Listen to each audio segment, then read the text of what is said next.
porte-avions USS Nimitz, l'un des plus grands de la flotte américaine, fait route vers le Moyen-Orient, portant à 3 le nombre total de porte-avions américains déployés dans la région.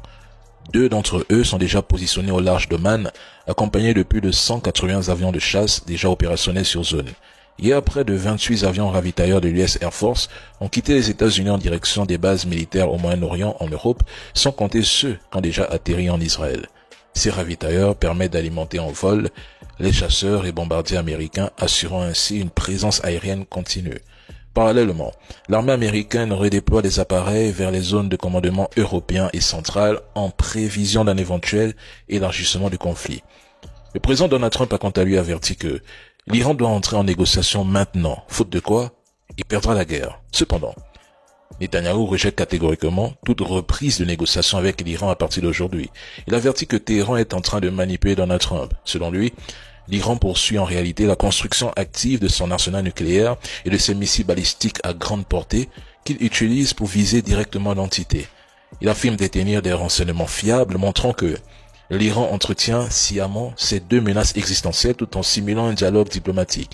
Il insiste, aucune négociation ne sera envisageable tant que le régime actuel ne sera pas démantelé et que chaque trace de son programme nucléaire ne sera pas totalement détruite.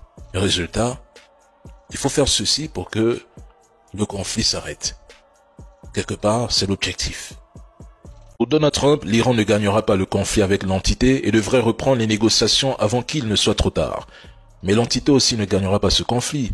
Et malgré tout ça, l'Iran, seul contre tous sur le front, vous a quand même bien humilié. Si l'Iran ne disposait pas d'un arsenal de missiles aussi puissant, l'entité l'aurait déjà attaqué quotidiennement sans la moindre retenue. Ils auraient probablement réduit le pays en ruine. Si l'Iran possédait l'arme nucléaire ou avait signé avec la Russie un traité de défense mutuelle comme celui conclu avec la Corée du Nord prévoyant une riposte automatique en cas d'agression, je suis désolé pour vous, jamais l'entité n'aurait osé bombarder l'Iran. En 4 jours de bombardement, le constat est sans appel et amer. L'Iran possède des missiles qu'on ne soupçonnait pas forcément ou dont l'existence n'a été révélée qu'en cas de guerre ou de tension extrême.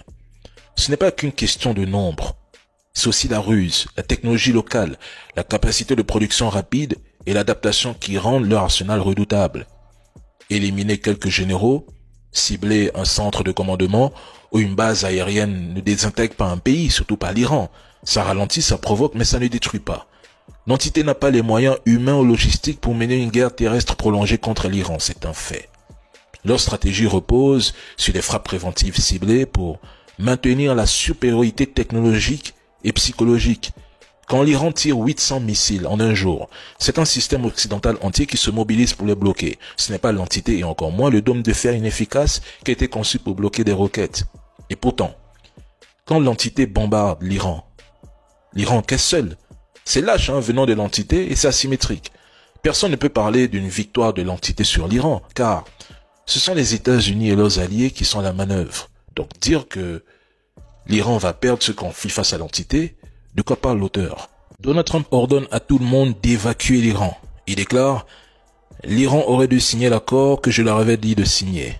Quelle honte et quelle perte de vies humaines. » Pour dire les choses simplement, l'Iran ne doit pas avoir l'arme nucléaire, je l'ai répété encore et encore.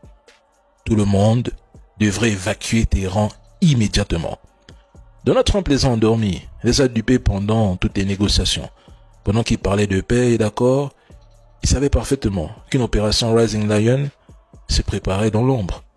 C'est ce même Donald Trump qui affirmait que Téhéran allait signer, tout en déployant discrètement des navires de guerre, des bombardiers, des chasseurs et renforçant la présence militaire dans la région. Et c'est encore lui qui, devant les caméras, fait mine de ne pas avoir donné son feu vert à l'élimination du guide suprême iranien alors que tout montre qu'il a donné son OK. Le double jet total. Quand Donald Trump ordonne à tout le monde d'évacuer l'Iran, et plus précisément Téhéran, ce n'est pas une simple déclaration. C'est un signal clair d'un événement majeur imminent. Il veut empêcher l'Iran d'obtenir l'arme nucléaire. Bientôt, il annoncera que les États-Unis disposent d'informations précises montrant que l'Iran est sur le point de franchir une ligne rouge nucléaire, par exemple, l'enrichissement à 90% ou le déploiement d'un dispositif prêt à l'emploi. Ça justifierait une frappe préventive imminente sur Téhéran. Mais Netanyahou lui-même l'a annoncé. Il ne compte pas négocier. Tout ce que ces gens veulent, c'est l'effondrement total de ce régime. Une escalade incontrôlable qui mènerait à un changement brutal de régime. C'est tout. Donald Trump sait ce qu'il dit. Et quand il parle de perte de vies humaines et appelle encore à évacuer, c'est peut-être que les dés sont déjà jetés. Les États-Unis ont averti l'entité qu'une attaque massive et d'une violence inédite se prépare du côté iranien. Alors que Donald Trump a ordonné l'évacuation de Téhéran, les gardiens de la révolution appellent à l'évacuation immédiate de toutes les villes israéliennes dès ce soir, promettant des attaques continues jusqu'à l'aube d'une intensité jamais vue jusqu'ici. L'attaque prévue cette nuit devrait dépasser en puissance toutes les précédentes. Des civils commencent déjà à fuir plusieurs régions d'Iran et d'Israël. L'ambassade de Chine recommande à ses ressortissants de quitter Israël dès que possible via des postes frontières terrestres, idéalement dès ce soir. Donald Trump, attendu prochainement aux États-Unis, présidera une réunion de crise. Le contenu de son allocution reste inconnu, mais ses mots sont clairs. L'Iran n'aura jamais l'arme nucléaire et il fera tout pour mettre sa décision en exécution.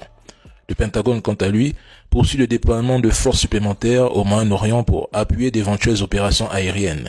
Des bombardiers ont déjà été positionnés et des unités américaines sont en mouvement. Officiellement, aucune décision n'est finalisée, mais l'escalade est manifeste. Trump pourrait s'exprimer dans les prochaines heures.